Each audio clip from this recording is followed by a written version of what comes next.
Hey there guys, Eli again, and today we're gonna keep it weird. So I'm hoping to teach you guys a little bit about a strange topic, but today we're gonna talk about reproductive strategies of a handful of our favorite reef fish. And more specifically, we're gonna talk about hermaphroditism, so let's get into it. In this tank in front of me, I have a pair of tomato clownfish, which are a very classic example of hermaphrodites in the reef tank. Most people that have been into the reefing hobby understand that clownfish all start as males, and as they mature, the larger of the pair always will become a female. So they call this protandrous hermaphroditism, which means that these fish start as male, and as they mature, the larger is going to become a female. So in the wild, this is kind of a way, as these fish mature, to kind of divvy up these responsibilities per se, and honestly more so to break up their energy consumption between these two fish. So where the clownfish, their strategy as they age is for this female to basically consume more food than the male does, as food is a little more scarce for these fish. And the idea here is that she's consuming more energy, putting on more mass, which comes into play when she is about to spawn, as it takes a lot more energy out of the female to produce eggs than it does for the male to produce sperm. So basically these fish are forming pairs out in the wild in their own separate anemones. The female builds more mass just because she needs the larger amount of energy and able to make the eggs that she needs to reproduce. For the male, unfortunately, he's going to stay a lot smaller. He doesn't get to consume as much food. However, he doesn't necessarily need to, because he is still producing enough sperm to fertilize all the eggs that this female is going to lay. So this is basically their way of conserving energy and making things work for the sake of their children down the road. Most clownfish are like this, whether you're looking at tomato clowns like we have here, or Clarky clownfish, even your Ocellaris percula clownfish. Generally, they form single pairs, sometimes a harem with just one large female, but the female is always the larger of the two individuals, and the male is going to be a lot smaller. So we're gonna go take a look in the fish room at another type of fish that has the exact opposite reproductive strategy. So in our lovely fish system here, we also have a handful of larry-tailed Anthias, which unfortunately just came in yesterday, so they're kind of still being shy. These guys are another species that are very dimorphic, the males being a lot larger than the females are, and also being an entirely different color. So with the larry-tailed Anthias, the male is a nice bright red, whereas the female is a nice bright orange. So these guys are what you would consider protogonous hermaphrodites. So in comparison to the clownfish, whereas the clownfish start as male and turn female, these guys all start as female and turn male. So where these guys exist on the reef, they are from shallow reefs that have a lot of wave action and a lot of life, a lot of food flowing around all day long. So these guys do not have as much of a struggle to fight for food. Whereas the clownfish, the female basically tries to bulk up to make sure that she has enough nutrition to make nice healthy eggs. These guys basically graze all day long. They're eating zooplankton as it passes by them.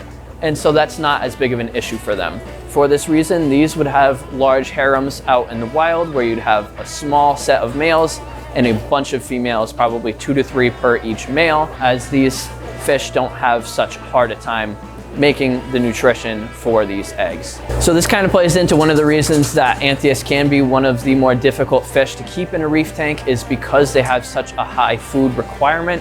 A lot of Anthias need to be fed multiple times a day, these larry-tails included. Although these are kind of one of the easier Anthias to start with, a lot of the Anthias in the aquarium hobby are damn near impossible to keep in a tank because they need to feed so frequently, because that's how they exist in the wild, as they're just constant grazers and they have a large metabolism that it needs to be kept up with. So these fish just got used to that in the wild, where they can graze all day long, and the females basically outnumber the males because of this reason, because they can produce a large amount of eggs. Same sort of thing applies for a couple other types of fish that you might sometimes see in the hobby. Parrotfish are a nice Caribbean example, where you would get one large male and a bunch of small females that surround him. You also have leopard wrasses, like this big one here, where the largest one ends up being male, and then he would have a harem of females as well.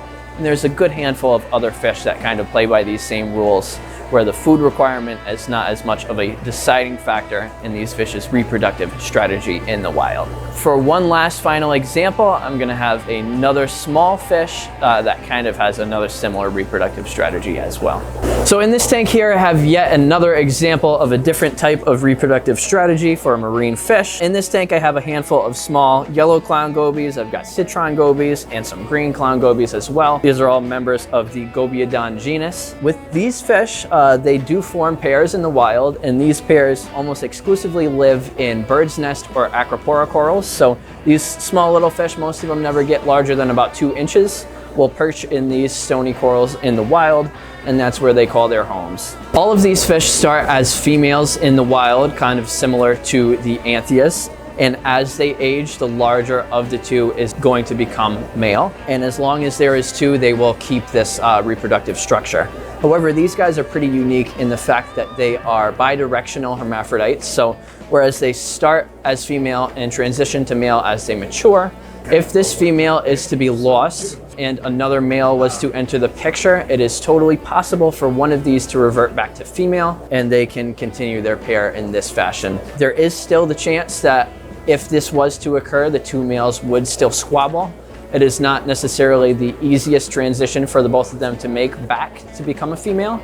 However, it is totally possible and has been recorded in wild specimens. So just another kind of neat strategy, whereas these guys kind of can play for both teams, and it's basically all situational onto whether it will occur. Whereas the other examples I kind of went through are a little bit more dictated just by food availability, these guys is a little more situational.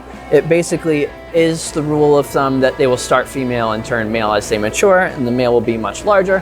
However, if need be and one of these fish is lost and another one happens to settle on the same coral that the other male has been on, they can totally revert back to this female state as well, and they would be able to form a new pair. So I hope you guys found this little lecture I just gave you all pretty interesting. It's just kind of a neat way to look at some of these fish that we might not question in the fish store and how they might play these roles out in the wild. Thank you all for watching. Let us know in the comments if you have any sort of questions or suggestions for future videos. Thank you for listening to me while I kept it weird today, and keep on reefing.